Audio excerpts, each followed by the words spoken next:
Hello everyone and welcome back to the 31 Days of THORGIWEEN. And you know, one of the things that I love about THORGIWEEN so much is it gives me an excuse to go back and revisit topics that I didn't get a chance to cover earlier in the year, and today is going to be one of those videos.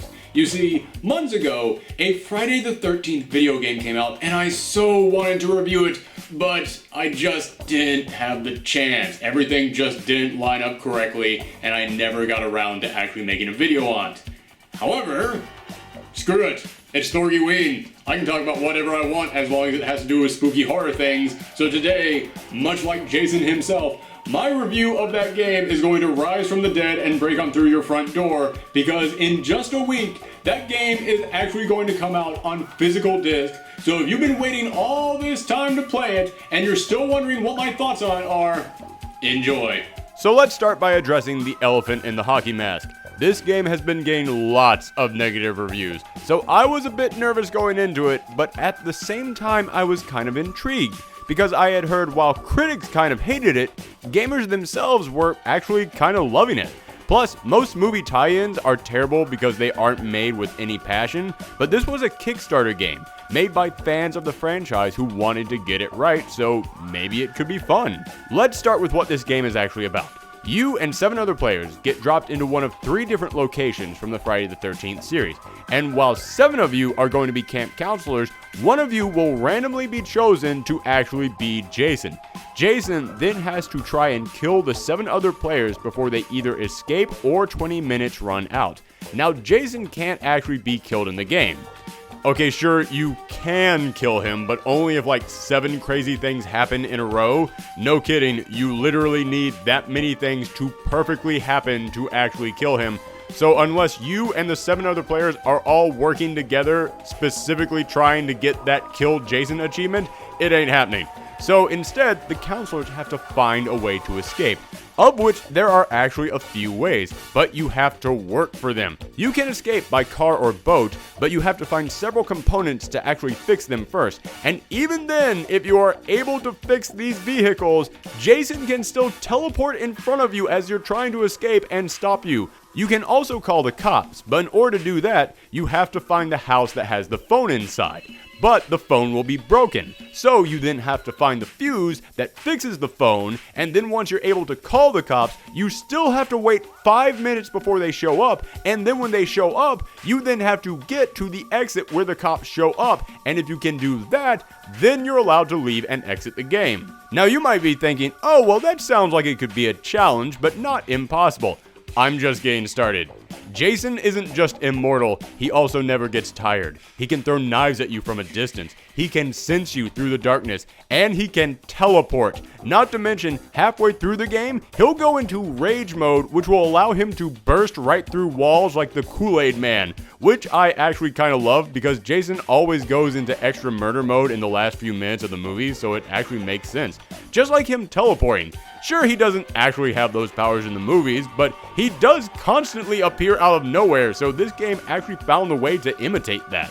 Now, that might seem a little unfair, but the counselors do have ways to fight back. You can find weapons all over the camp to hit Jason with, which ultimately does nothing except slow him down for a few seconds, but you can also find firecrackers and flare guns to stun him, pocket knives to stab him in the neck if he grabs you, and even if you die, then another player can bring you back by getting on the radio and calling for help.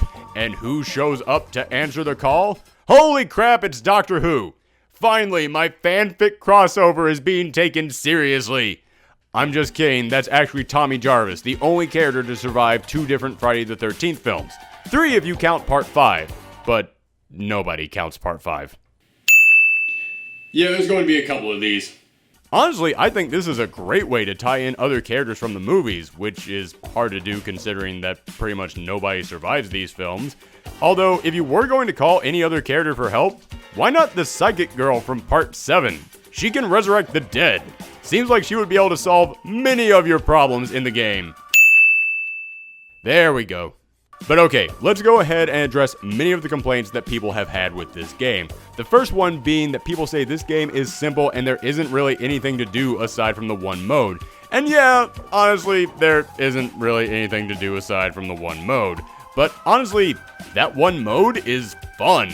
If you're playing as a camper, you legitimately get tense trying to survive. They put a great mechanic in here where the closer Jason gets to you, the louder his theme song starts playing. So even if you can't see him, you will start freaking out and hiding and barricading doors as quickly as you can.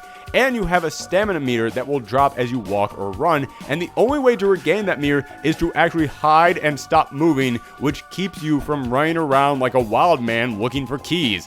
You have to hold on to that stamina because who knows when Jason will teleport right in front of you. And believe me, when he teleports, it does scare the crap out of you. It's amazing to me that this game is basically just jump scares, but it still makes for one incredibly tense gameplay experience. Speaking of getting the crap scared out of you, that's actually another part of the game. When your character runs into Jason, senses him outside, or sees a dead body, they'll get afraid.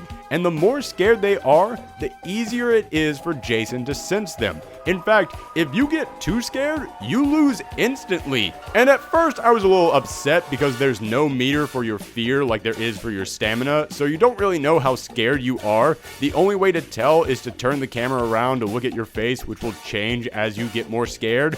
But as I got used to that, I was able to deal with it.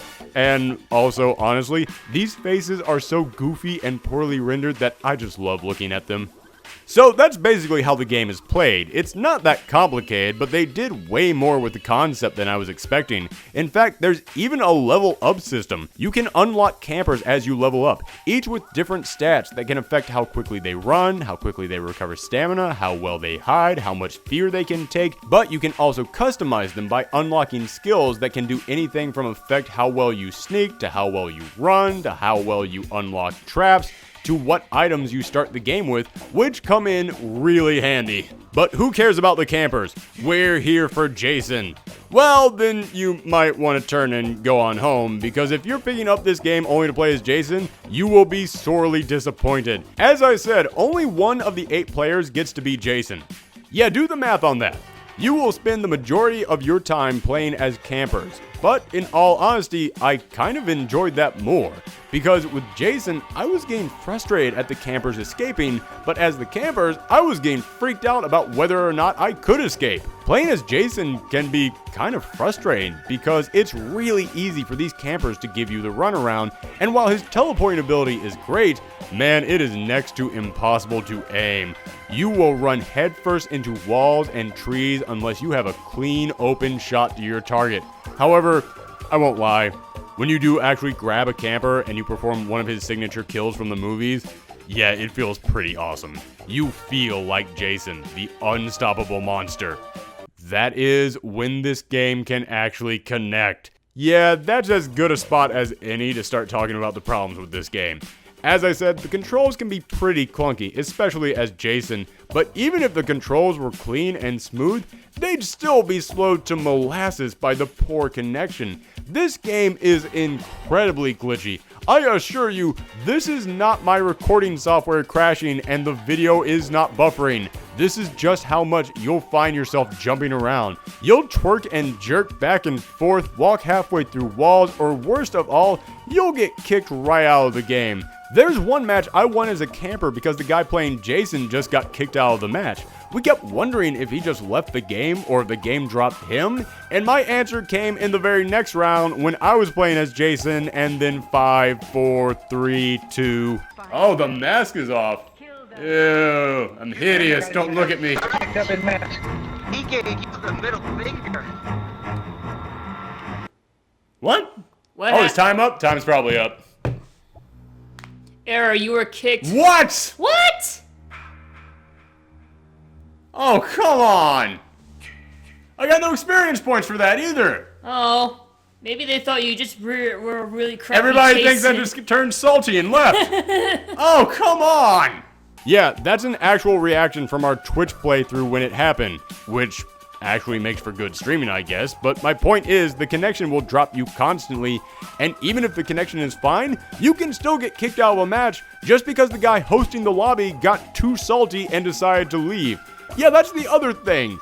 These matches are hosted by one of the 8 players. They are the host of the lobby, and you can spend 5 minutes looking for a lobby, then finally get into one. then spend 10 minutes playing through this game. You're halfway there, you're doing alright, you're feeling confident in yourself, but then the guy hosting the lobby gets killed by Jason, and he decides, yeah, I'm not gonna stick around for the rest of this match to see how it turns out, and then they just leave, and that ends the game for everyone.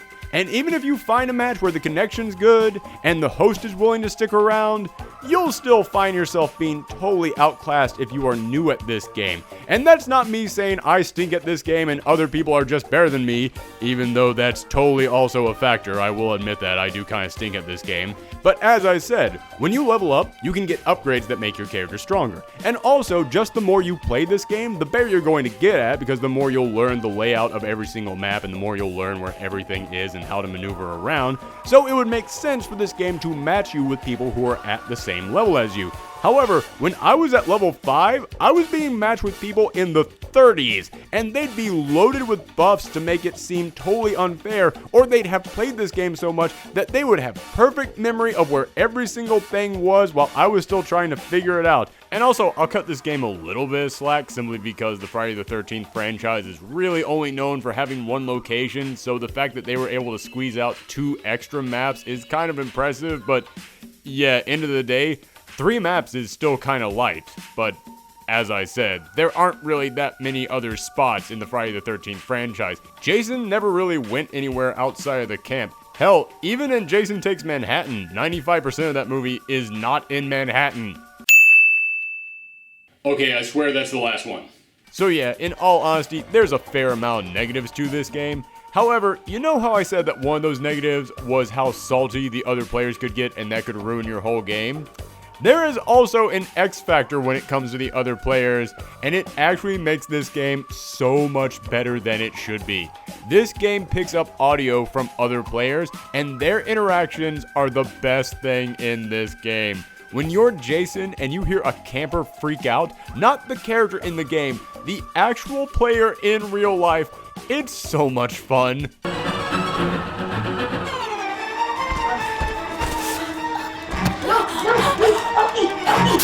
But even if you're a camper, you'll quickly find nobody out there is really taking this game that seriously. We all realize what it is. We all realize it's flawed and it's just kind of silly, so we have fun with it. Sure, you'll occasionally run into some jerks, but you can just mute them. Everyone else in here is just here to have fun, and that's what it is.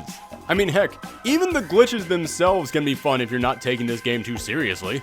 Although, if I could just throw out there one suggestion for the development team, turn friendly fire off. Yeah, most of the people are here just to have fun, but some of these people just want to be dicks.